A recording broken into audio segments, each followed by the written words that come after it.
India wealth నివేదిక ప్రకారం Bharat సంపన్నుల factory, దేశంలో మిలియనీర్లు పెరుగుతూ ఉన్నారట సార్. 8.5 crores కంటే ఎక్కువ ఆస్తి కలిగిన కుటుంబాలు 8.71 lakhs.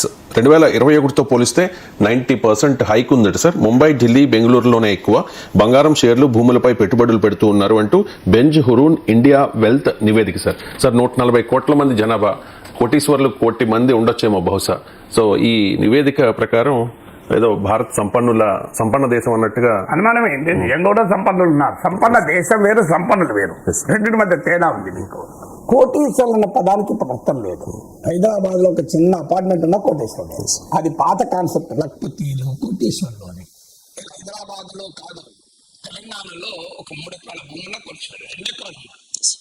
తెలంగాణ మారుమూల పల్లెల్లో కూడా ఒక 10 ఎకరాలు ఉంటే కోటీశ్వరుడే. పంట పండని 10 ఎకరాలు ఉంటాయి. అందువల్ల మీకు పాయింట్ ఆంధ్రలో కూడా బహుశా ల్యాండ్ రేట్ ఉందో లేదో నాకు తెలియదు, మీరు చెప్పాలి. తెలంగాణలో అయితే నేను చూస్తున్నా సార్. అందువల్ల అది ఇష్యూ కాదు. కోటీశ్వరుడు అన్న పదానికి ఇప్పుడు మీనింగ్ లేదు. కానీ భారతదేశంలో భయంకరమైన అసమానతలు ఉన్నాయి. మీకు ఆక్స్ఫామ్ నివేదిక చాలాసార్లు చెప్పింది 1% ఆఫ్ ఇండియన్స్ చేతిలో ఎంత వెల్త్ అక్యుములేట్ అయి ఉంది అని. వెల్త్ అండ్ ఇన్కమ్ ఇన్ఈక్వాలిటీస్ చాలా తీవ్రంగా ఉన్నాయి. అందుకే మీకు ఎన్నికలప్పుడు సామ్ పెట్రోడా అమెరికా డెవలప్డ్ నేషన్స్లో ఉదాహరిస్తూ వెల్త్ ట్యాక్స్ ఉండాలి అని ఒక ప్రతిపాదన చేశారు. అది ఆ ప్రతిపాదన పైన డిబేట్ నడపచ్చు. వెల్త్ ట్యాక్స్ అంటే 10 కోట్లు 20 కోట్లు అని కాదు, 1000 కోట్లు ఉంటాయి. 1000 కోట్ల ఆస్తులున్న పైన ట్యాక్స్ ఉండద్దా? ఇది క్వశ్చన్. లేదు, ఇన్హెరిటెన్స్ ట్యాక్స్, ఒక 5,000 కోట్లు తన బిడ్డకు ఆస్తి ఇస్తాడు, మరి ఏమి ట్యాక్స్ ఉండద్దా? ఒక సాలరీడ్ మిడిల్ క్లాస్ హోము తన కష్టార్జితంతో ఉద్యోగం చేసి సంపాదిస్తుంటే వాడిపైన నువ్వు అడ్డగోలుగా ఆదాయం పండిస్తున్నావు. ఒక పేదవాడు సబ్బు కొంటే వాడిపైన జిఎస్టీ వేస్తున్నావు. సబ్బుకు మీద ఉందో లేదో తెలియదు, కానీ సాధారణ వస్తువులపై కూడా జిఎస్టీ ఉంది. ఒక సామాన్యుడు మార్కెట్లో వస్తువు కొంటే జిఎస్టీ వేస్తున్నావు. ఒక సాధారణ ఉద్యోగి కష్టపడి ఉద్యోగం చేసుకుంటే ఇన్కమ్ ట్యాక్స్ వేస్తున్నావు.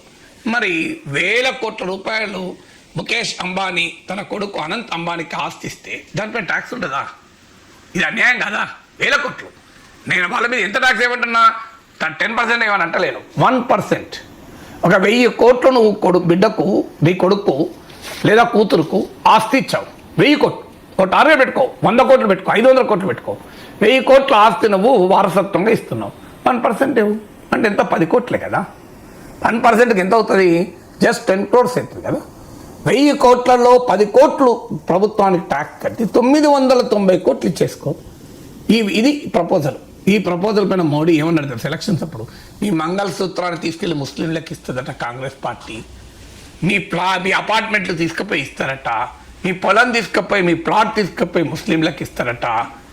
ఈ స్థాయిలో దేశ ప్రధానమంత్రి తప్ప క్యాంపెయిన్ చేశాడు. ఏం చెప్పంటారు చెప్పండి? సో ఆడ కాన్సెప్ట్ ఏమో వెల్త్ ట్యాక్స్, ఇన్హెరిటెన్స్ ట్యాక్స్. దాని ప్రచారం ఎక్కడ దాకా వచ్చింది? మంగళసూత్రంకి వచ్చింది. మంగళసూత్రాలు తీసుకుంటాడండి వాడన్నా, అది కూడా ముస్లింలకు ఇస్తారు. మళ్ళీ చూడండి ఎంత రెచ్చగొట్టడు. ఇంకో ఇది మన దేశంలో ఉన్న పొలిటికల్ డిస్కోర్స్. ప్రైమ్ మినిస్టర్ నడిపే ఎలక్షన్ డిస్కోర్స్. సీరియస్ డిబేట్ ఎక్కడ దేశంలో?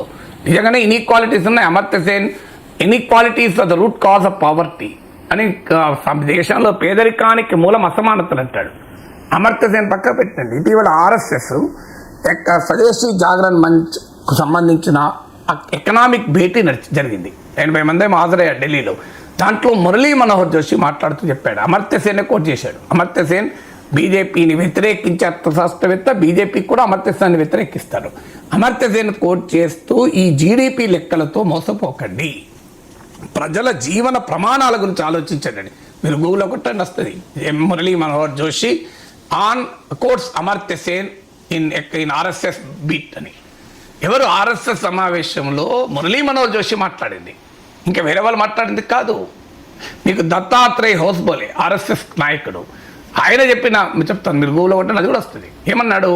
మన దేశంలో ఆ సంపన్నులను చూసి కాదు, ఇప్పటికీ 22 కోట్ల మందికి రోజుకు 375 రూపాయలు, డైలీ 375 రూపీస్ ఇన్కమ్, 22 crores. అదే గౌతమ్ అదానికి రోజుకు 1600 కోట్ల ఆదాయం ఉంది. రోజుకో గంటకో, నేను లెక్క వేసా కానీ చూసి చదివాను. కొన్ని 100 కోట్ల సంపాదన ఉంది రోజుకు. ఇక్కడేమో డైలీ 375 రూపీస్.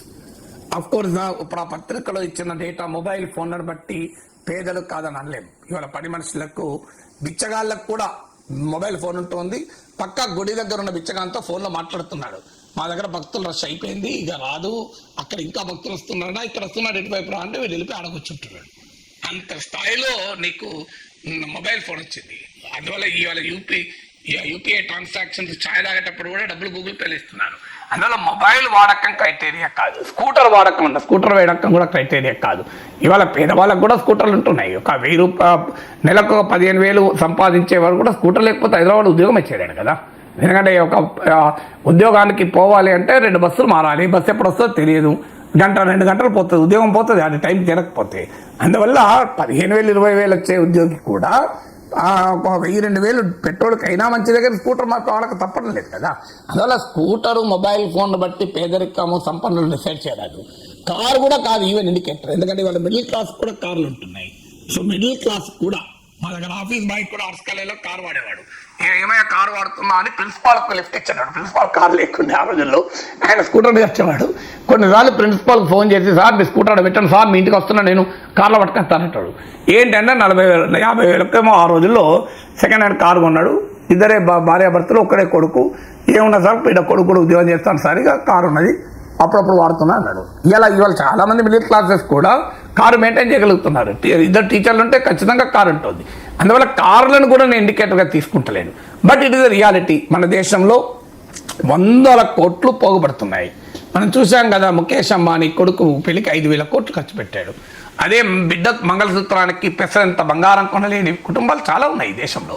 ఇది అసమానతలు అనేది ఈ దేశ కళ్ళ ముందర జరుగుతున్నాయి కదా, అని అనుమానం ఏమున్నది. సో ఈ అసమానతలు భారతదేశంలో పోవాలి.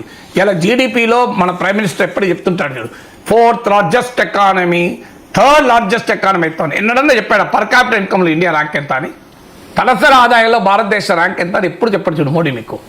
అది కూడా నిజంగా తలసరి ఆదాయం అంటే అదాని ఆదాయం ప్లస్ అడుక్క తినేవాని ఆదాయం /2 = తలసరి ఆదాయం. తలసరి ఆదాయం కూడా లెక్క కాదు. నాకు 1000 ఆవులు ఉన్నాయి, నా దగ్గర పశువులు కాసేవాడు 2 ఆవులు ఉన్నాయి. ఎవరేజ్ ఎంత వస్తుంది? 1,002/2 అంటే 501 ఎవరేజ్ వస్తుంది. అంటే సగటున మా ఇద్దరికి 500 ఆవులు ఉన్నాయి. అయినా కూడా తలసరి ఆదాయంలో కూడా మన ర్యాంక్ ఎంత మీరు గూగుల్లో కొట్టండి వస్తుంది. India's rank in per capita income 3rd ఉన్నామా, 4th ఉన్నామా, 10th ఉన్నామా, 50th కూడా ఉన్నామా లేవండి, 100 పైన ఉన్నట్లు. I'm not subject to correction. ఒకసారి గూగుల్ మీరు వెరిఫై చేయండి. 2.66 lakhs per. అది కాదు, ర్యాంక్ నడుతున్నా. India's ranking in per capita income in the world.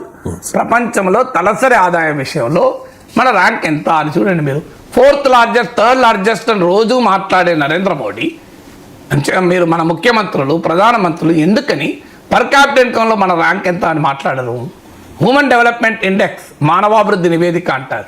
అంటే education, health, sanitation, nutrition, immunisation, వీటిలో దీని మీద మాట్లాడేందుకు ర్యాంక్? హ్యూమన్ డెవలప్మెంట్లో మన ర్యాంక్ ఎంత అని మాట్లాడేందుకు? ఎందుకంటే వాళ్ళకు కూడా తెలుస్తుంది. అందువల్ల ఈ గణాంకాలు చెప్పడంలో ఎక్స్పర్ట్స్. అదే కాదు, భారతదేశ పౌరసత్వాన్ని వదులుకుంటున్న వారి సంఖ్య రోజు రోజుకు పెరుగుతుంది. ఎక్స్క్యూజ్ మీ సార్, చాట్‌జీపీటీ అడిగాను sir. India's per capita income rank GDP per capital nominal is 136th out of about 189 countries. 189 దేశాల్లో 136 ర్యాంక్. कभी भी नरेंद्र मोदी जी ने बात करे क्या? हमारा देश ने पर कैपिटा इनकम में 130 रैंक में है अनानडा.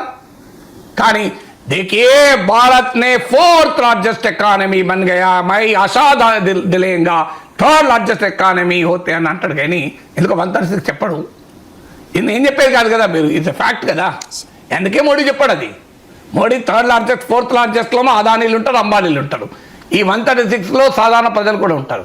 అది కూడా పూర్తి పిక్చర్ ఇవ్వదని చెప్పాను. ఇంతకుముందు చెప్పాను చూడండి, నాకు 1000 ఆవులు ఉన్నాయి, నా పశువులు కాసేవారికి 2 ఆవులు ఉన్నాయి, మా ఇద్దరి మధ్య ఎవరైతే 501 అవుతుంది.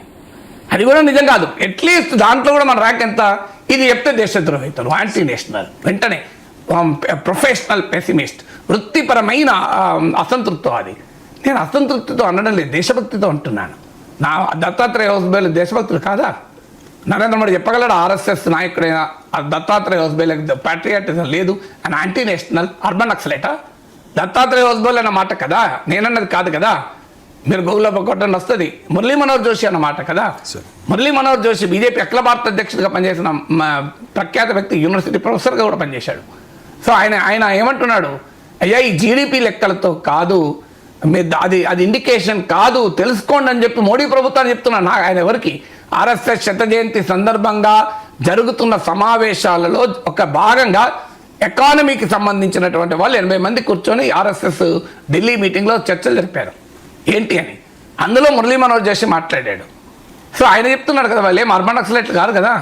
మరి నేను చెప్తే వెంటనే అర్బన్ నక్సలైట్ అంటారు, నన్ను యాంటీ ఇండియన్ అంటారు, వీడు ఎప్పుడు దేశద్రోహి అంటాడు. ఇది పెద్దలు దత్తాత్రేయ హోస్బలే, మురళీ మనోహర్ జోషిలు చెప్తున్నారు. వాళ్ళెవరు కామ్రేడ్లు గారు, వాళ్ళెవరు కామ్రేడ్ మురళీ మనోహర్ జోషి కాదు, కామ్రేడ్ దత్తాత్రేయ హోస్బలే కాదు కదా. ఇది రియాలిటీ కదా. అసమానతల్ని హిందూ ధర్మం కూడా అంగీకరించదు. మీరు హిందూ ధర్మశాస్త్రాలు చదవండి. అసమానతలకు హిందూ ధర్మం వ్యతిరేకం, హైందవం వ్యతిరేకం, మన మత ధర్మం కూడా వ్యతిరేకం. మరి ఎందుకున్న ఈ దేశంలో అసమానతలు? దేశం విడిచి ఎందుకు వెళ్ళిపోతున్నారు సంపన్నులు? అందువల్ల ఈ పరిస్థితి ఆందోళనకరం కదా.